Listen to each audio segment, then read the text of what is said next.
Assalamualaikum warahmatullahi wabarakatuh. Perkenalkan, nama saya Namira Rayuda Tastikin dengan NIM 2010101109. Saya mahasiswi Institut Agama Islam Tazkiyah berasal dari kelas MBS 20D.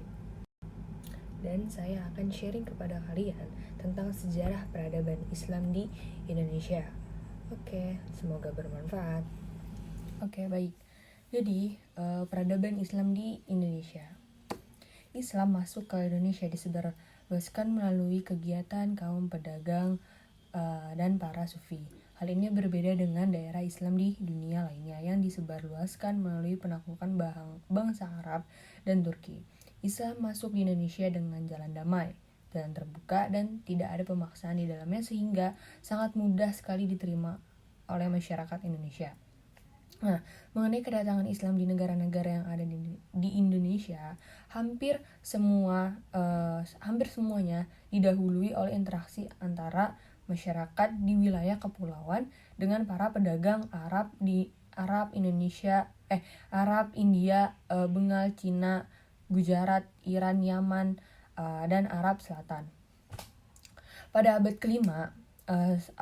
kelima sebelum Masehi, itu tuh Kepulauan Melayu telah menjadi tempat persinggahan para pedagang yang berlayar ke Cina, dan mereka telah menjalin hubungan dengan masyarakat sekitar pesisir. Nah, kondisi semacam inilah yang dimanfaatkan para pedagang Muslim yang singgah untuk menyebarkan Islam di warga sekitar pesisirnya itu. Nah, Indonesia adalah negara yang memiliki populasi Muslim terbesar di seluruh dunia. Pada saat ini diperkirakan bahwa jumlah umat muslim mencapai 229 juta orang. Nah, sebagian besar itu menganut Islam aliran Sufi. Nah, jumlah yang besar ini mengimplikasikan bahwa sekitar 25% dari umat muslim di seluruh dunia tinggal di Indonesia dan juga mengimplikasikan bahwa mayoritas populasi penduduk di Indonesia ini memeluk agama Islam, hampir 90% dari populasi Indonesia. Nah, perkembangan agama Islam di Indonesia sampai berdirinya kerajaan-kerajaan Islam dibagi menjadi 3 fase. Yang pertama, ada singgahnya pedagang-pedagang Islam di pelabuhan-pelabuhan Nusantara. Sumbernya adalah berita luar negeri, terutama di Cina.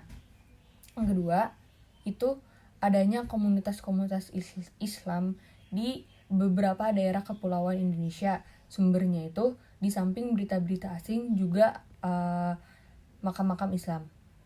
Yang ketiga, ada berdirinya kerajaan-kerajaan Islam. Ada beberapa teori nih yang menjelaskan kedatangan Islam ke timur jauh, termasuk ke Nusantara. Teori pertama itu diusung oleh Snock Ronje yang mengatakan Islam masuk ke Indonesia dari wilayah-wilayah di anak benua India. Tempat-tempat seperti Gujarat, Bengali, dan Malabar disebut sebagai asal masuknya Indonesia di Nusantara. Nah, Snock mengatakan teori tersebut didasarkan pada pengamatan tidak terlihatnya peran dan nilai-nilai Arab yang ada dalam Islam pada masa-masa awal, yakni pada abad ke-12 atau 13. Snock juga mengatakan teorinya didukung dengan hubungan yang sudah terjalin lama antara wilayah Nusantara dengan daratan India. Nah, yang teori keduanya itu ada teori Persia. Nah, tanah Persia disebut-sebut sebagai tempat awal Islam datang di Nusantara. Teori ini berdasarkan kesamaan budaya yang dimiliki oleh beberapa kelompok masyarakat Islam dengan penduduk Persia. Misalnya saja tentang peringatan 10 Muharram yang dijadikan sebagai hari peringatan wafatnya Hasan dan Husain, cucu Rasulullah. Nah, jadi kedua teori yang barusan itu mendatangkan kritik yang cukup signifikan dari teori ketiga. Kedua teori yang barusan tadi itu mendatangkan kritikan yang cukup sangat signifikan. Nah, dari teori yang ketiga. Nah, teori yang ketiga ini teori Arabia. Nah, dalam teori ini disebutkan bahwa Islam yang masuk ke Indonesia datang langsung dari dari Mekah atau Madinah. Waktu kedatangannya pun bukan pada abad ke-12 atau 13, melainkan pada awal abad ke-7. Artinya, menurut teori ini, Islam masuk ke Indonesia pada awal abad Hijriah. Bahkan pada masa Khulafaur Rasyidin memerintah, Islam sudah mulai ekspedisinya ke Nusantara. Ketika sahabat Abu Bakar, Umar, Utsman, dan Ali bin Abi Thalib memegang kendali sebagai Amirul Mukminin. Aceh, daerah paling barat dari Kepulauan Nusantara, adalah yang pertama sekali menerima agama Islam, teman-teman. Bahkan di Aceh lah kerajaan Islam pertama kali di Indonesia berdiri di Pasai. Nah, berita dari Marco Polo menyebutkan bahwa pada saat persinggahannya di Pasai tahun 692 Hijriah 1292 Masehi, telah banyak orang Arab yang menyebarkan Islam. Begitu pula berita dari Ibnu Batutah, pengembara Muslim dari Maghribi, yang ketika singgah di Aceh tahun 746 Hijriah 1345 Masehi menuliskan bahwa di Aceh telah tersebar mazhab Imam Syafi'i. Abad ke-8 Hijriah atau 14 Masehi belum ada pengislaman penduduk pribumi Nusantara secara besar-besaran. Nah, abad ke-9 Hijriah 14 Masehi penduduk pribumi memeluk Islam secara massal. Para pakar sejarah berpendapat bahwa masuk Islamnya penduduk Nusantara secara besar-besaran pada abad tersebut ini disebabkan saat itu kaum muslimin sudah memiliki kekuatan politik yang berarti, yaitu ditandai dengan berdirinya beberapa kerajaan bercorak Islam, sehingga kerajaan Aceh, Darussalam, Malaka, Demak, Cirebon, serta Ternate pada penguasa kerajaan-kerajaan ini berdarah campur, keturunan raja-raja pribumi pra-Islam dan para pendatang Arabnya. Oke, baik. Di sini ada kerajaan-kerajaan Islam di Indonesia. Yang ada beberapa kerajaan Islam yang berada di Sumatera, antara lain adalah Kerajaan Samudra Pasai. Kerajaan Samudra Pasai adalah kerajaan Islam pertama kali di Indonesia dan juga merupakan kerajaan kembar.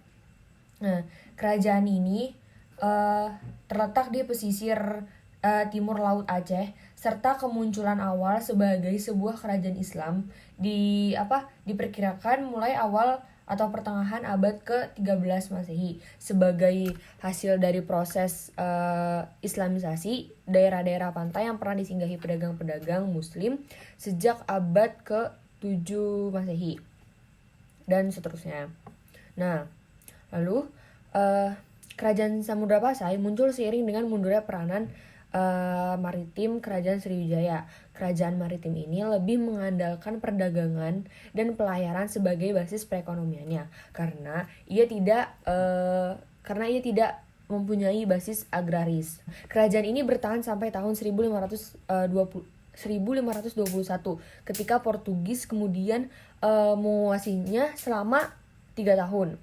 Nah, setelah itu, pada tahun 1524 Masehi, kerajaan ini tuh dianeksasi oleh Raja Aceh, yaitu Ali Mughod Shah, untuk selanjutnya berada di bawah kekuasaan Kesultanan Aceh Darussalam. Nah, Kesultanan Aceh Darussalam diduga berdiri pada abad ke-15 Masehi di atas puing-puing kerajaan Lamuri oleh Sultan Muzaffar Shah. Itu 1465 sampai 1497 Masehi. Nah, dialah yang membangun kota Aceh Darussalam, dan pada masa pemerintahannya Aceh mengalami kemajuan dalam bidang perdagangan karena saudagar-saudagar Muslim yang sebelumnya berdagang dengan Malaka memindahkan kegiatan mereka ke Aceh setelah Malaka dikuasai Portugis 1511 Masehi. Nah, Islam pun berkembang dengan sangat pesat dan mendapatkan dukungan dari penguasa di Haramain, Mekah, dan Madinah, dan memperoleh keabsahan dari sana. Nah, pendapat senada dikemukakan oleh Hamka bahwa Maulana Malik Ibrahim adalah seorang bangsa Arab yang datang dari Kashain. Nah, Persia yang datang ke Jawa sebagai penyebar agama Islam.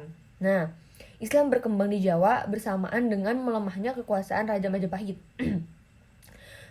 Pada saat kerajaan Majapahit mengalami masa surut, secara praktis wilayah-wilayah kekuasaannya mulai memisahkan diri.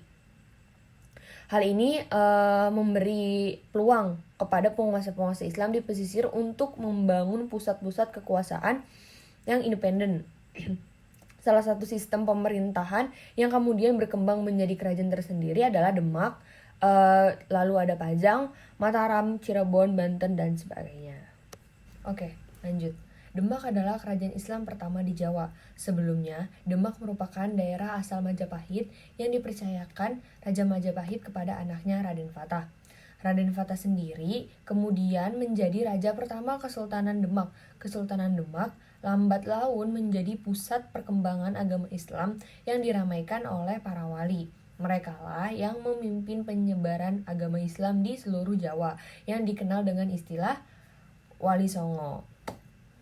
Di era Wali Songo lah berakhirnya dominasi Hindu-Buddha dalam budaya Nusantara untuk digantikan dengan kebudayaan Islam.